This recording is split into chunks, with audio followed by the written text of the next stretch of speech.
As anchor of CBS 13's nightly newscast, Sam Shane has covered it all: politics, people, and the events that have shaped our region. To share his observations on Sacramento and the news, Sam Shane joins me next on Studio Sacramento. At Five Star Bank, community is at the heart of what we do. Every day we strive to have thoughtful solutions for our customers and help our communities prosper. Honest dialogue about the issues affecting the region is vitally important to that prosperity. We are proud to be part of the conversation and hope you'll join in.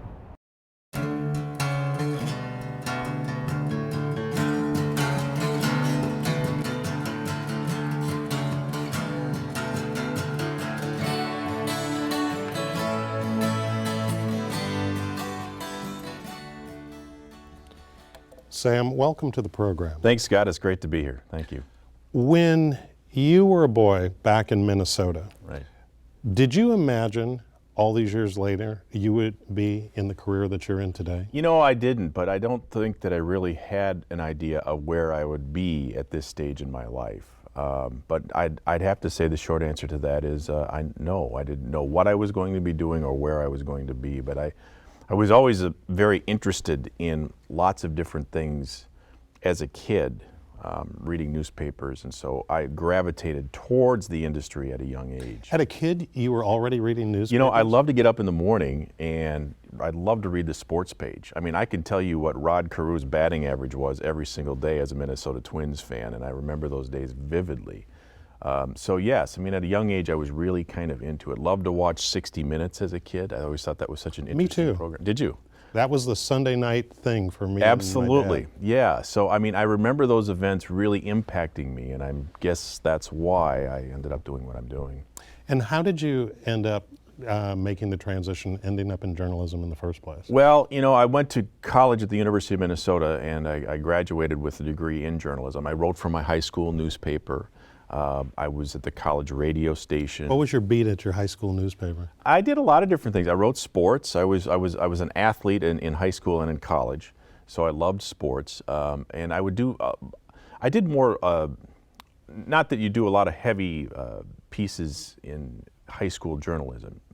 There's not a lot of investigative journalism going on there, so it was lighter. Thankfully. Yeah. Right. Right. But you know, it's an indoctrination into the industry, and it's an introduction for all of us, which was great for me. And so then it just sort of progressed. And then when I was in college, I'd write for my hometown newspaper, and it evolved in that way. Has the system of going into broadcast journalism changed over the years? Because it seems like people don't have a lot of longevity in the markets. It's almost like there's a tiering. Senior people like yourself, you've been in this market for a number of years. Yeah. But people seem to just kind of migrate through. Is that just a misperception? Well, you know, I think that there are two types of people, particularly in a marketplace like a Sacramento, which is the 20th market in the country. You have some young and up-and-coming journalists who aspire to get to a big market. And that was me at one point in time in my career. And I did those things, and I went to those places. But there are also people like me who have set roots here, like it here, don't want to move, and a way of life and a marketplace is more important from a personal standpoint, but you also get to do professionally a good, the quality of the work is good. You know, you create a good product. What made you decide to put your roots down here? I love Northern California. I mean, I grew up in the Midwest. I bounced all over the country. I lived on the West Coast. I lived in New York. And to me, it was a good place to raise kids. It's a really nice way of life. The thought of when you're growing up in a small town in Minnesota that you can go to the ocean in 2 hours and you can go skiing in 2 hours, that doesn't seem quite right when you're in Minnesota. It's still amazing when you have guests here that they go, wow, you can really do all this? Yeah, right. I remember when I first moved here, went up and we skied at Lake Tahoe, and then in the afternoon came down and played 9 holes of golf, just to do it. But you could do it. But in the meantime, between you moving around to the different places that you've been to, including coming here, you did a stint in what we might call, you know, at the big show on national television on MSNBC. Mm-hmm. What was that like? MSNBC was a very interesting experience. The cable news cycle is a beast that has to be fed every day, and I would do 3 and 4 hour shifts at a time Monday through Friday. Incidentally, what years was that? So that was probably around 2000 to 2003, right during the Second Iraq War. I was there for that. 9/11 and all that? Yeah, it was post 9/11. So, you know, I would say 2002 maybe to 2005, somewhere in there. It was a very interesting time for this country, an interesting time in my career. I met a lot of former generals, a lot of military people. As you know, at that point in time, cable news in their coverage was very heavy in terms of military and the aspects of war. So I learned a lot about that aspect of life. What did you learn about the military and war during that era that you didn't expect when you first started covering the area? I guess I didn't really fully understand just how technical and strategic the planning is from a Pentagon standpoint. Their attention to detail is really is very interesting, and sometimes to me was a bit overwhelming in that I didn't realize they spent that much time really thinking through one plan versus another plan. I mean, a lot of times there have been analogies between football games and war. I don't know that that's necessarily fair to make.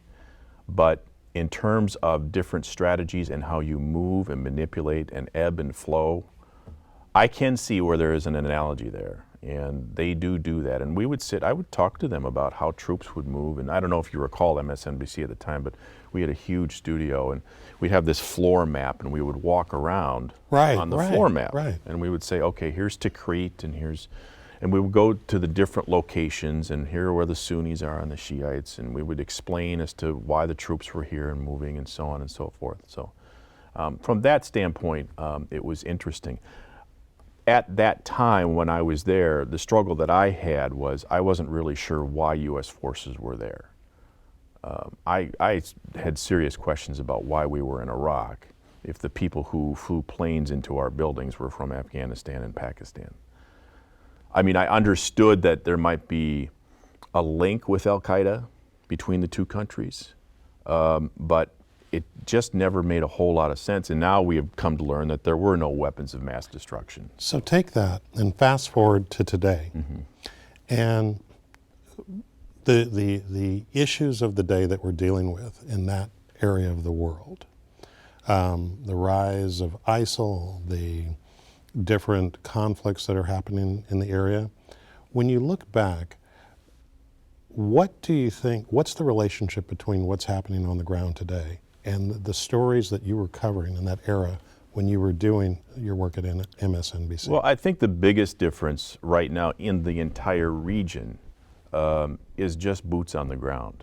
I mean, we had a much bigger presence as a country in that region than we do today. So I would say that's the biggest, most obvious reason. There are those who will argue the fact that we don't have more of a presence there is causing vacuums in leadership, whether it be Syria or Iraq, or some are suggesting even Iran is having some sort of a play in what's going on with ISIS or ISIL or Al-Qaeda or Hamas. Or, you know, you look at the list of these terrorist groups and how the names change and how fluid it is. I mean, I think back, Scott, to 2003, 2004, and Al-Qaeda was it. Right. We never heard of ISIS or ISIL. And now it's ISIS. I mean, it's almost like trying to keep up with the latest smartphone. Yes. You know, the branding keeps changing. Which you're reminding me, I don't know whether it's ISIS or ISIL. I can never keep up with all of the acronyms. Well, you know, I think for Americans it's like splitting hairs, and we spend a lot of time with that. What we see that is consistent in it is a belief system in this radical jihadist Islamic thought process that does not make sense, of course, to most of the world. And that is a consistent theme whereby war is raged upon others from that region being the epicenter. But it's also in Africa. I mean, it's not just in the Middle East. It's not just Syria. Far East as well. Correct. So this is a tough one. You know, I said to somebody in the newsroom the other day, I said, I don't know in my lifetime where all of this changed. But I remember as a young kid, you knew who the enemy was and you knew where they were. Yeah, I also hearken back to a simpler, more understandable era where there was us and the Soviets. And at least the comfort and mutually assured destruction was we understood who the enemy was, and we understood that both of us couldn't afford to take any action that would lead the other into a worldwide conflict. And not to say that there wasn't worry during that time, there was. Oh, there was. But I think that this dynamic that we are experiencing today is even more unsettling because we don't know. As you said, where are the borders? Who is the enemy? You know, I mean, you're in San Bernardino in a public building and some guy walks in there with a gun? I mean, that was unheard of. Have you ever considered that the very end that Al-Qaeda was trying to effect in 9/11 has taken place just because of the fact that regardless of how safe and secure we are within our borders on most of the time, that we now have to think about these things on an ongoing basis and train our kids. Yeah, you know, I do think that the psychological component is part of the strategy. However, I don't know that that is something that they consciously are trying to get to. I think that, in my estimation, from seeing this over the course of the last 15 years, that what has transpired is simply a real hate for America and what America has become and what they see as excess and all that which they believe is wrong with our society. And they just despise it. I mean, it's just built from that. That's the foundation. Now, what happens as a result of that might be exactly what you're talking about. Okay, let's get in their head a little bit. When you were covering that era, what part of the story did you feel was underreported or that the American people were missing that was important for them to have the understanding that you and your colleagues had of what was going on? That is a really good question. I have, throughout my entire career, I think being a White House correspondent is a very difficult job. I want to say that up front.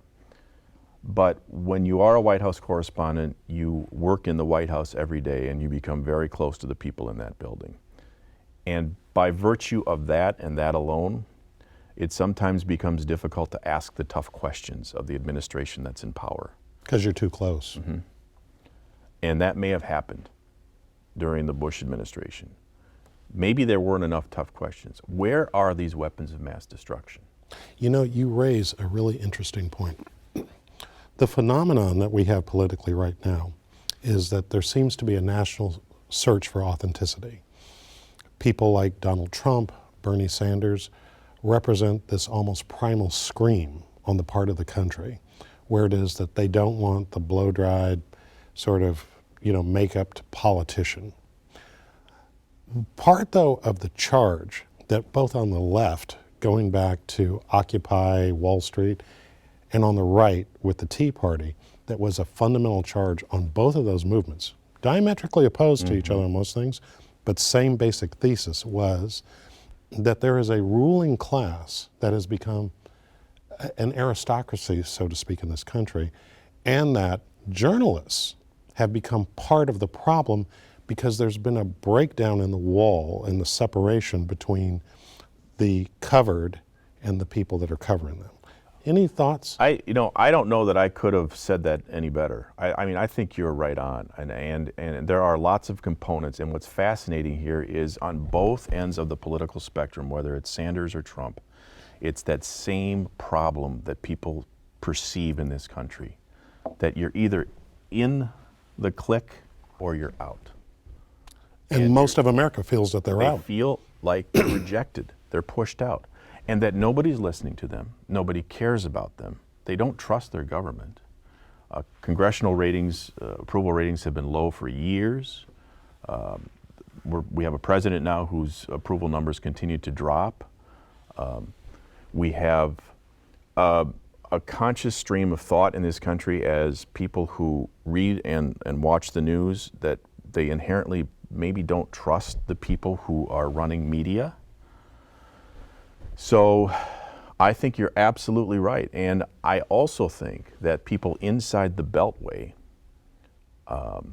didn't realize what's really going on in America with that regard. They didn't understand the level of frustration that's taking place in this country. And it's very real, it's palpable. These numbers that Donald Trump has, nobody saw this coming. No. They didn't see it coming because they weren't in touch with the fact that how people feel out there. I mean, look at Bernie Sanders. Bernie Sanders. I mean, polls are now showing he's close, ahead with Hillary Clinton, who was the anointed one. That's true. That's true. So let's come all the way back to Sacramento now. You've had this great experience at the national level and been in the thick of many of the events that shaped that era. What's the joy and the reward of stepping off that pedestal and coming back to what is, in our favor, the 20th market in the United States, but this is local news. It is, and there's a lot to like about local news. It's fun to be part of a community. A place like Sacramento also offers something more than just a small town feel. Although there is that here, which is really quite unique. I remember the first time I moved to Sacramento, as I mentioned to you, I grew up in the Midwest. There's a real Midwest feel to Sacramento, and I like that. There is a neighborhood feel, but you're also the capital of California, which would be, I believe, the 7th or 8th largest economy in the world if we were just a standalone country. So you have that dynamic which is going on. You have a Governor Arnold Schwarzenegger and then a Governor Jerry Brown, and you have some people who are on the stage on a national and international spot in that type of spotlight. So there are a lot of interesting components that go on to being here in this particular market that may not apply to other markets. Albuquerque or... Right, and that's not to take anything away from them. I'm just suggesting that each local market has its own benefits, and it's nice to be able to have some really silly bad banter with Dave Bender tossing to weather. Right. I mean, it's kind of cool. It's kind of fun to, all those two dopey guys going off again on who knows what topic, and it makes no sense and it doesn't matter, but that's just who they are. And people kind of feel a connection there. So I got to ask you, what is a Sam Shane Saturday night? Given the fact that you've already admitted that you love this region, what's a Sam Shane Saturday night? This is where this interview gets very dull. If I make it past 10 o'clock at night, that's a big night for me on a Saturday night. I spend the weekends with my kids. What's your favorite restaurant? I actually enjoy cooking. Really? Yeah, we eat in almost all the time. And what are you good at cooking? Cooking? Well, I like to make there's a pesto pasta that I like to make there. I love, steak on the grill, which is a real simple thing to do, but I love to make that. Simple to do, but hard to perfect. You're right. That is so true. Yeah. So, I mean, there are a number of different dishes that... Your other passion is baseball. Yeah. And you played for a team called the Mud Hens? Well, I played baseball in college at the University of Minnesota for the Gophers. And I was an average Division I baseball player. I couldn't hit the curveball, which I call the greatest pitch invented in baseball because it keeps a lot of average people like me out of the big leagues. And so then subsequently I played for an amateur team, which is out here they'll call it semi-pro. In Minnesota, you have all these little small farming communities. And then in each one of these communities, they have these little baseball fields. And in Field of Dreams, you've seen the movie. Yes. Love it. Right. Cut out of a field of corn. Well, I played on a baseball field that was cut out of a field of corn. Really? In this little town called Meesville, Minnesota. It's just outside of Hastings. So, I was working in Seattle at the time. I was in my late 30s, I think, and I wasn't married. I didn't have kids. It wasn't as if I loved children's literature and spent time in the bookstore looking it over. But I had a friend of mine who played on the team who was an illustrator, and I called him up and I said, Danny, I want to do this book. I said, I want you to think about all these characters, all these clowns that we have played with throughout the years, and I want to do a book on it. And so we created our own set of baseball characters with a message for the kids, and then that became the book called Rocky the Mud Hen. So that's how that. So children's book author Yeah. as well. By the way, your book gets 5 stars on Amazon.com. Is that right? That's right. That's right. Well, So I'll have to- rapid recall for you. What's a dinger? home run. Okay. So what we do in the book is we take different terms that players use on the field, like dinger and hanger. You know what a hanger is? No. Hanger's a curveball that doesn't break, so it just hangs up there, and then as a hitter you get to hit it out of the park. So we define baseball terms so kids learn the jargon. Right. We wanted to take them inside the game. And the one that most resonates with me on sitting the bench Bench jockey. bench jockey. Yeah, That's right. That wasn't actually mine. My partner came up with that one. Yeah, the bench jockey, which I did a fair amount of. One of the things that you said about baseball was very interesting to me. There's a quote from you. At the same time, the most successful people I've known are those who can handle failure well. Baseball is very much a game of failure. Consider that the great hitters have a 300 batting average. That means they get hits 3 out of 10 times. They fail far more than they succeed, and those are the great ones. What is it about baseball that you love that teaches these life lessons? Well, I do love that, and that, it's important for kids to know when I go to talk to them to say that the most successful people in baseball, when they go to the plate, fail 7 out of 10 times. I mean, think about that. Think about anything in your life where you fail 7 out of 10 times. I mean, other than the fact that when I go to the grocery store and I forget to buy the stuff my wife told me to buy, those are always my biggest That's failures. 10 out of 10 That's times. right, that's right. But the point is that it teaches you about life. It teaches you to be patient. It teaches you that, look, you're not all that in a bag of chips, okay? It's not always going to go your way. And the other thing that I loved about baseball was, and I told this to Paul Molitor, who he's now the manager for the Minnesota Twins and one of the greatest hitters in the history of the game. And Paul was kind enough to read my book and gave me a great endorsement. But we talked about baseball. I said, why did you write it? And I said, the reason I wrote it is because it doesn't matter how great you are like you were or how bad or average you were like I was.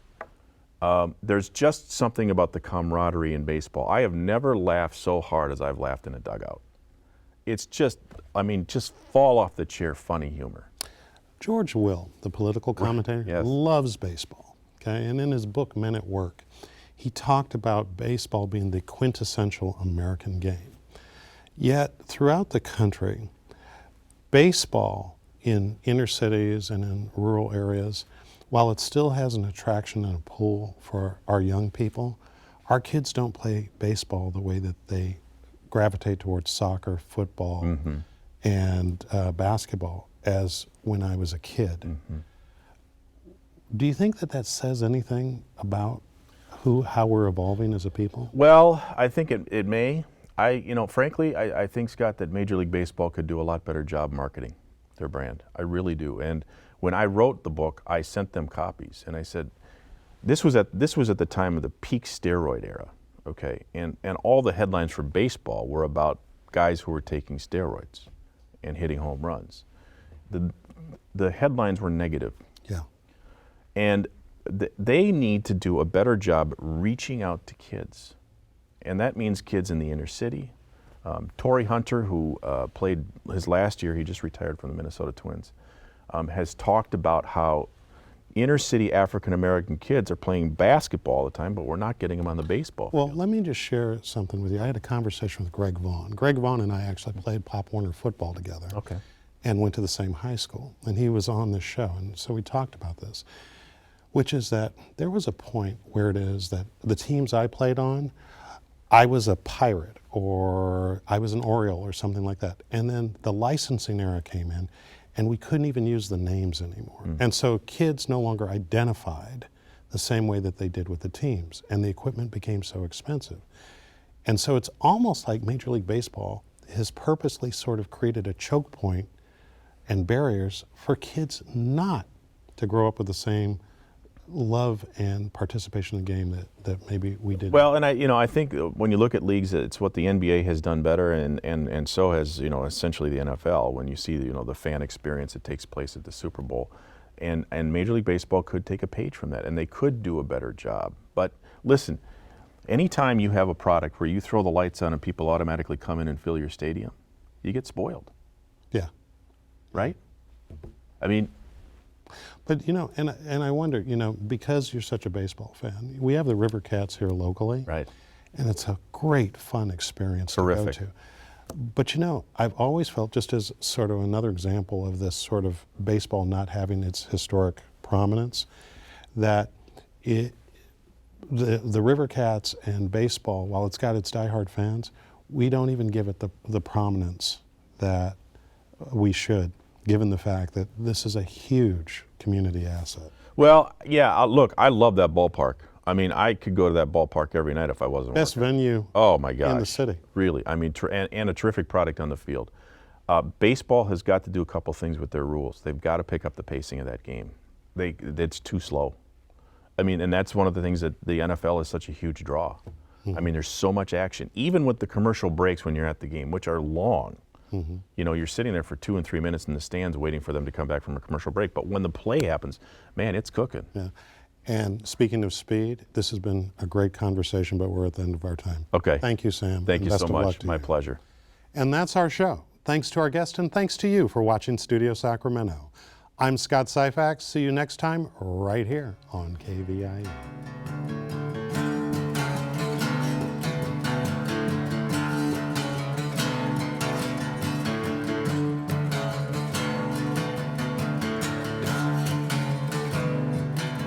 At Five Star Bank, community is at the heart of what we do. Every day we strive to have thoughtful solutions for our customers and help our communities prosper. Honest dialogue about the issues affecting the region is vitally important to that prosperity. We are proud to be part of the conversation and hope you'll join in. All episodes of Studio Sacramento, along with other KVIE programs, are available to watch online at kvie.org/video.